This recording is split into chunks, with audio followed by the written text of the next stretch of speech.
இந்த மாநாட்டின் பார்த்து அத்துணை கட்சிகளும் என்னடா எங்கிருந்து தான் வந்தாங்க இவங்க? அவங்களே வந்தாங்க, அவங்களே பஸ் பிடிச்சாங்க, பஸ்ஸுக்கு காசு அவங்களே கொடுத்தாங்க, 3 வேளை சாப்பாடு அவங்களே பஸ்ல எடுத்து தந்தாங்க, குடிக்கிறது தண்ணி எடுத்து தந்தாங்க, வந்தாங்க, கூடுனாங்க, கை தட்டினாங்க. 10 மணி வரைக்கும் யாரும் கலையில. காலையில 4 மணிக்கு தான் திரும்பி வீட்டுக்கு போக முடிஞ்சது. அதுல 3ல் 1 பங்கு என் சொந்தங்கள் அங்க உள்ள வர முடியல.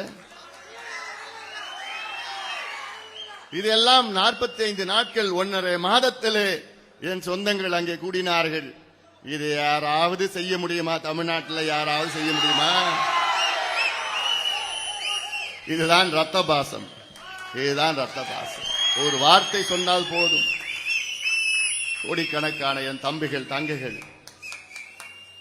ஆனால் அந்த மாநாட்டிலே நான் பேசியது உங்களுக்கு ஞாபகம் இருக்கும். கோடிக்கணக்கான இளைஞர்களை நல்வழிப்படுத்த வேண்டும், அவர்களுக்கு படிப்பு வேண்டும், படித்த இளைஞர்களுக்கு வேலை வேண்டும், சுயமரியாதையுடன் வாழ வேண்டும்.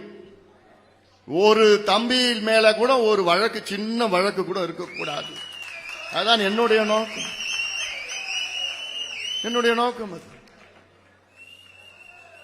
அதற்கேற்ப இனி வரும் காலத்திலும் நாம் டீசன்ட் டெவலப்மெண்ட் பாலிடிக்ஸ்,